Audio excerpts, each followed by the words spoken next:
नेपाल के पूर्व केंद्रीय मंत्री विश्वेंद्र पासवान ग्वालियर पहुंचे और इस दौरान उन्होंने देश में जातिगत जनगणना कराए जाने की मांग भारत के प्रधानमंत्री नरेंद्र मोदी से की। साथ ही उन्होंने कहा कि फरवरी में नेपाल के काठमांडू में होने जा रहे सार्क देशों के सम्मेलन में कई प्रतिनिधि आएंगे और सभी एक का सुर में भारत में जातिगत जनगणना की मांग उठाएंगे। वहीं उन्होंने बागेश्वर धाम प्रमुख धीरेन्द्र कृष्ण शास्त्री की हिंदू एकता यात्रा पर सवाल खड़े करते हुए कहा कि मैं उनके विचार का स्वागत करता हूं, लेकिन उन्हें अपने अंदर की गैर बराबरी की मानसिकता को दूर करना चाहिए। हम ये चाहते हैं कि जो हमारी सार्क राष्ट्र की और एशिया का जो एजेंडा है, जो दक्षिण भारत से ये उभर के आया, मान्यवर कांशीराम साहब और शरद यादव जी ने जिस मुद्दा को आगे बढ़ाया था, तो मुझे लगता है कि ये मुद्दा सही मुद्दा है, सही समय का मुद्दा है और सुंदर भारत के लिए ये मुद्दा है और सुंदर सार्क राष्ट्र के लिए मुद्दा है और ये मुद्दा एशिया और विश्व के लिए है, विश्व शांति के लिए है।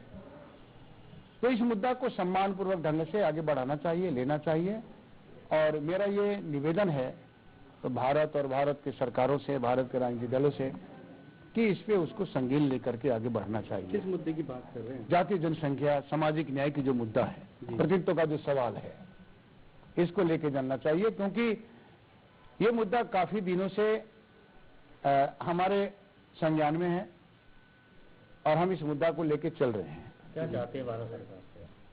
ये निवेदन करना चाहूंगा कि आपको एक्सेप्ट करना चाहिए। माननीय मोदी जी से मेरा निवेदन है कि सार्क राष्ट्र की जो मीटिंग है उससे हम लोगों ने फैसला तो करेंगे ही, लेकिन उससे पहले हम आपको निवेदन करते हैं कि जो जातिगत जनगणना है उस पर आपका संगीन लेकर के इसको कैबिनेट से निर्णय करके पार्लियामेंट से बिल पास करके आगे बढ़ जाना चाहिए। पीस मूवमेंट रहेगा ये।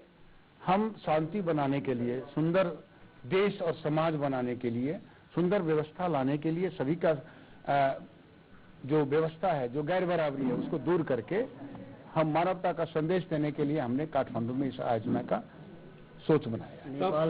इसमें SC, ST, OBC माइनॉरिटी का जितने संगठन है वो सारे संगठन के प्रतिनिधि रहेंगे, मानव अधिकार कर्मी रहेंगे, डॉक्टर, इंजीनियर, ओवरसियर, प्रोफेसर रहेंगे, सामाजिक अभियंता रहेंगे, पत्रकार जो दुनिया के हैं आप लोग भी रहेंगे क्योंकि आप पत्रकारों के, दुनिया के, सार्क राष्ट्र के सभी पत्रकारों को, सभी चैनलों को, सभी मीडिया को हम आमंत्रित करेंगे और आज मैं निवेदन करता हूं कि जो हमारी डेट फिक्स हो जाएगी उसमें आप लोग आमंत्रित हैं और आप लोग आएंगे।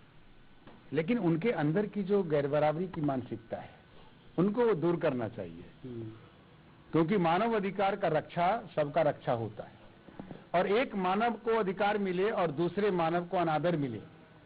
आप यदि न्याय चाहते हैं तो दूसरे को न्याय देने के लिए भी तैयार रहना होगा। यदि आप न्याय चाहते हैं तो आपको न्याय मिल जाए और दूसरों को अन्याय होते रहे, ये व्यवस्था गैर बराबरी की व्यवस्था है। तो सामाजिक न्याय ये चाहता है कि सबको न्याय हो। तो इसीलिए हम चाहते हैं कि यदि जातिवार गणना हो जाएगी, जातीय जनगणना हो जाएगी तो देश और मजबूत हो जाएगा। किसी समाज में, किसी धर्म में